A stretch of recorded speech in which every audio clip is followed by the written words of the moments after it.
Kalau ditanya, apa warisan paling mengerikan yang pernah kuterima dalam hidup? Jawabannya, bukan harta, bukan kemiskinan, bukan kemewahan ataupun kekurangan. Tapi, dendam. Dendam bisa diwariskan. Dendam yang seharusnya berhenti pada pelakunya, justru turun, memakan siapapun yang ada di dekatnya. Dan terkadang, orang yang paling terluka bukanlah orang yang bersalah, tetapi mereka yang kebetulan lahir dalam lingkaran itu. Aku adalah salah satunya. Namaku Vira, dan kisahku adalah tentang bagaimana dendam menghancurkan rumahku, menghancurkan keluargaku, hingga akhirnya menghancurkan pernikahanku sendiri. Sebelum aku lanjut bercerita, jangan lupa subscribe, like, dan tinggalkan komentar kalian. Ceritaku bukan hanya kisah, tapi peringatan. Semoga kalian dapat mengambil manfaat darinya. Aku lahir di keluarga yang secara ekonomi sederhana, tapi penuh kejanggalan yang tidak kupahami ketika kecil. Ayahku meninggal saat aku masih remaja. Ibu, Hanum, menjadi kepala keluarga sejak saat itu. Di rumah itu ada kami berlima. Ibu, aku, Arya, adik laki-lakiku, Asri, adik bungsu, dan beberapa kali saudara datang menumpang. Dari kecil, aku selalu merasa ada sesuatu yang tidak wajar. Asri selalu berbeda. Sejak usia 5 tahun, dia sudah harus mengerjakan pekerjaan rumah yang biasanya dilakukan orang dewasa. Aku ingat suatu sore, ibu duduk di ruang tamu menonton TV. Arya bermain game. Aku baru pulang dari sekolah. Dan Asri, anak kecil berusia 7 tahun, sedang mengepel lantai sampai kakinya gemetar. Aku protes pada ibu. Ibu, Asri capek. Biar aku saja nyapu. Tapi ibu memukul meja. Kamu diam, Vira. Anak itu harus tahu diri. Aku selalu bingung. Asri itu baik, diam, patuh. Kenapa dia harus diperlakukan seperti itu? Arya pun meniru ibu. Karena sejak kecil dia melihat ibu memperlakukan Asri seperti pelayan, Arya menganggap itu hal normal. Asri, ambilin minum. Asri, cuci piring. Asri, urusin semuanya. Bahkan ketika Asri tidak melakukan apapun, ibu akan mencari alasan untuk memarahinya. Aku ingat benar malam saat ibu melempar piring hanya karena nasi yang dimasak Asri terlalu lembek. Di sudut kamar, Asri menangis diam-diam. Dan aku duduk di sebelahnya memeluk bahunya. Asri, kakak sayang kamu. Dia tersenyum kecil. Senyum yang selalu menyakitkan karena hanya muncul ketika aku saja yang ada. Aku tidak pernah tahu alasan ibu membenci Asri, sampai aku berusia 15 tahun. Ayah dan ibu bertengkar hebat malam itu. Aku dan Arya bersembunyi di kamar, tapi suara mereka terdengar jelas. Ibu menangis sambil berteriak. Kau tega selingkuh dengan perempuan itu, dan membawa anak haramnya ke rumah ini? Kau ingin aku membesarkannya? Suara itu menghantamku. Aku terpaku, tubuhku gemetar.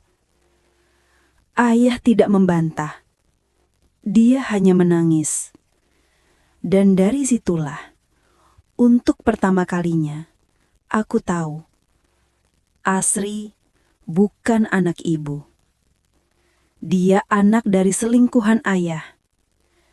Ibunya meninggal saat melahirkan.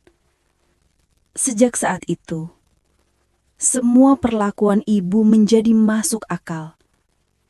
Tetapi tetap saja, tidak ada dasar bagi seorang ibu, meski bukan kandung, untuk begitu membenci anak kecil yang tidak tahu apa-apa. Aku hanya bisa memeluk Asri lebih erat setiap malam. Asri tidak tahu apa-apa. Ibu merahasiakannya, dan ayah tak pernah berani menjelaskan. Hingga ayah meninggal. Dan di hari itu, kebencian ibu pada Asri menjadi semakin kuat. Suasana rumah semakin gelap setelah ayah tiada. Ibu kehilangan suami dan entah kenapa, ia memilih melampiaskan rasa kehilangan itu pada Asri. Asri, kamu itu simbol dosa ayahmu. Aku masih ingat kalimat itu.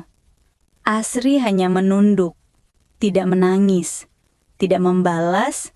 Dia terbiasa. Arya semakin parah. Kalau ingin sesuatu, dia tinggal menyuruh Asri.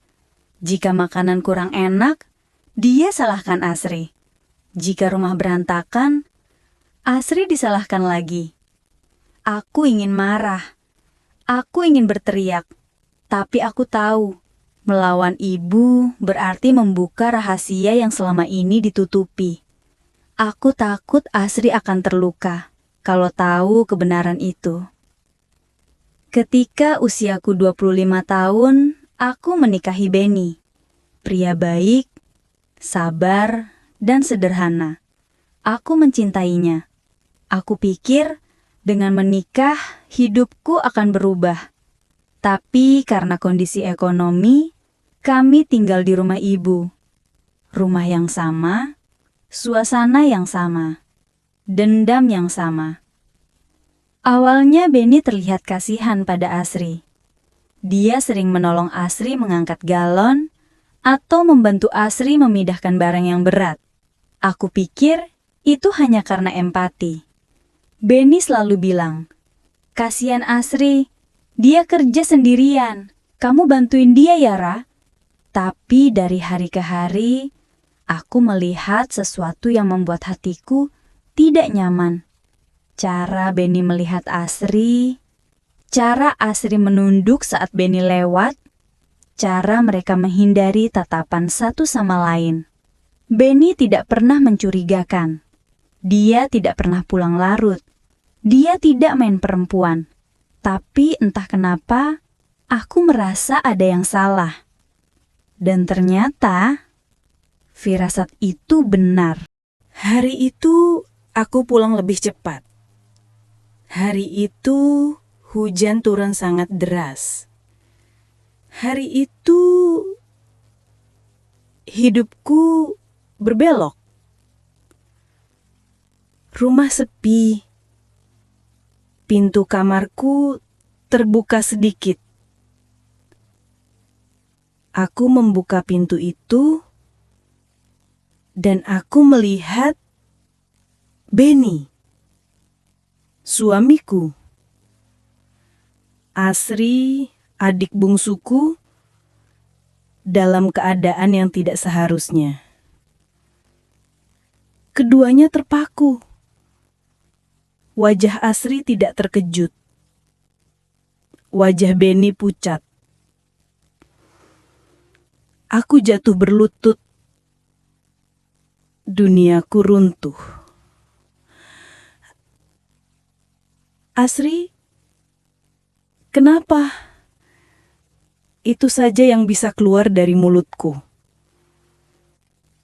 Asri berdiri. Tatapannya bukan tatapan adik manis yang ku kenal. Itu tatapan seseorang yang sudah terlalu lama terluka.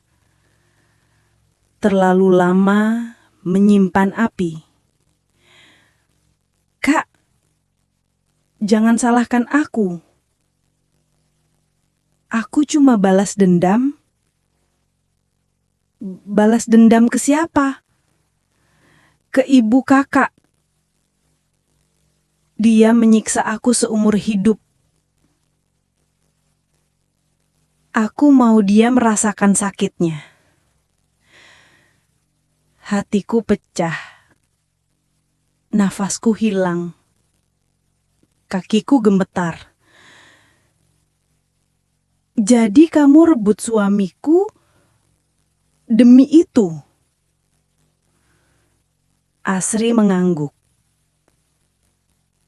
tanpa penyesalan. Aku tahu kakak baik, tapi kakak anak kandungnya. Kalau aku menyakiti kakak, dia pasti sakit. Aku merasa dunia memelukku dengan kegelapan. Suamiku berselingkuh. Adikku yang kubela seumur hidup justru menusukku. Dan ibu, penyebab semuanya, tetap tidak tahu apa-apa.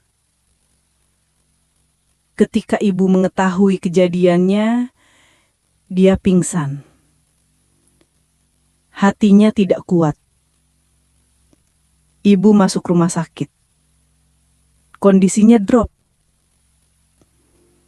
Dan Asri tidak mengunjungi ibu. Tidak melihat keadaan ibu, tidak bertanya sedikit pun. Sebaliknya, dia semakin dekat dengan Benny.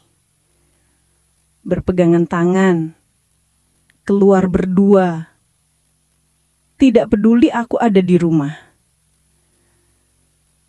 Tidak peduli aku terluka. Arya marah besar. Dia mengusir Asri.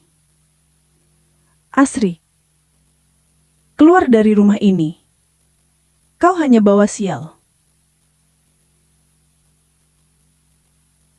Asri hanya tersenyum kecil.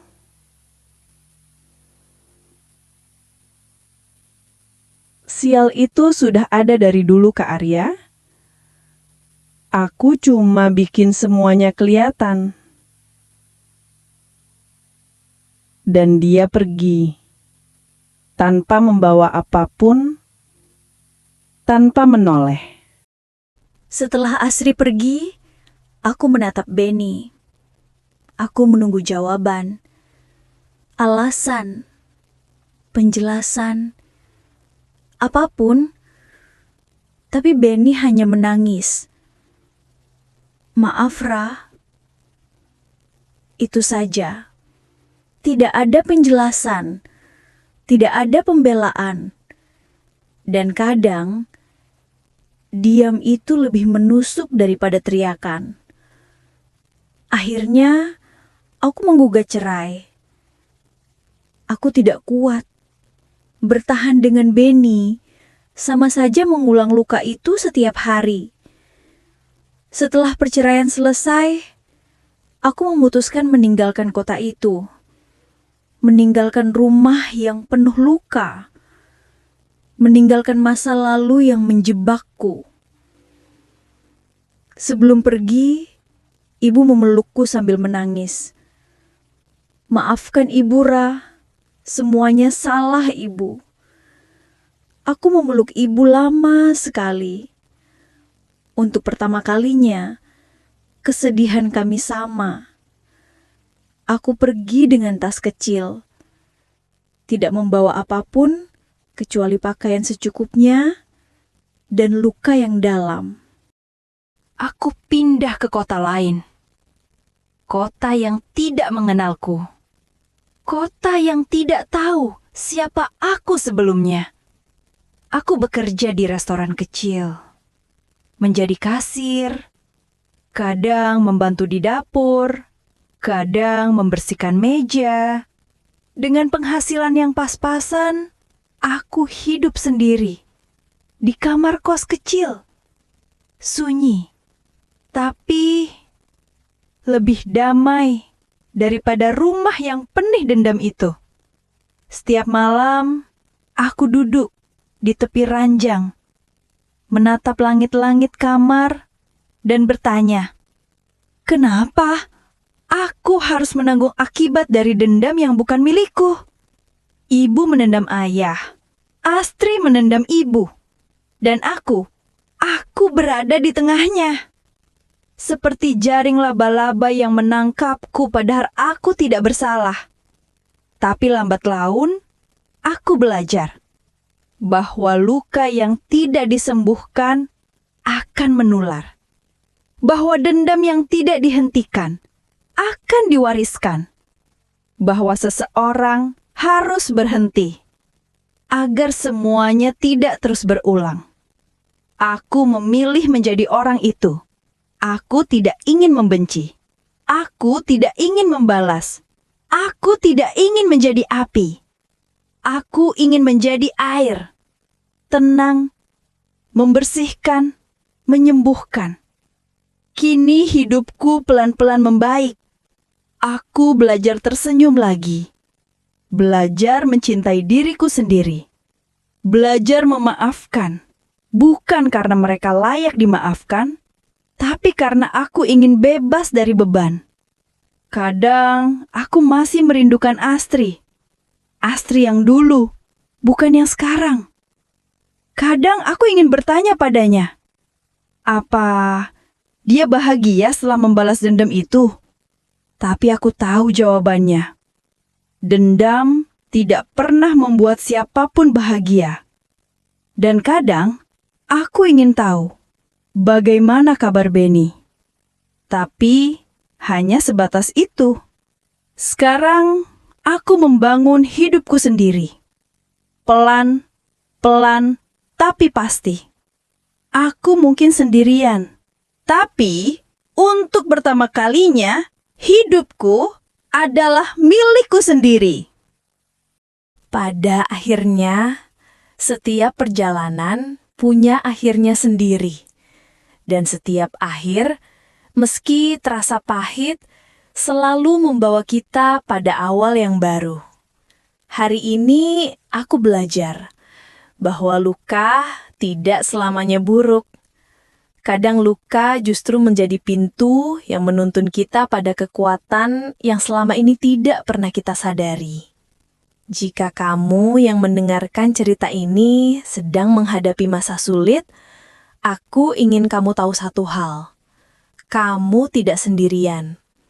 Setiap air mata, setiap rasa sesak, setiap kegagalan, itu semua hanyalah proses untuk membuatmu lebih kuat dari kemarin. Terima kasih sudah mendengarkan cerita panjang ini sampai akhir. Terima kasih sudah bertahan, dan terima kasih sudah memberikan waktumu untuk berjalan bersama kisah ini. Sebelum video ini berakhir, jika kamu merasa cerita ini menyentuhmu atau sekadar menemani malammu, jangan lupa untuk subscribe agar kamu tidak ketinggalan cerita-cerita berikutnya. Klik juga tombol like dan tuliskan pendapatmu di kolom komentar. Ceritakan apa yang kamu rasakan atau bagian mana yang paling menyentuh hatimu. Sampai bertemu di cerita selanjutnya. Tetap jaga hati, tetap jaga diri, dan ingat, setiap luka yang kamu bawa hari ini pelan-pelan akan menemukan sembuhnya.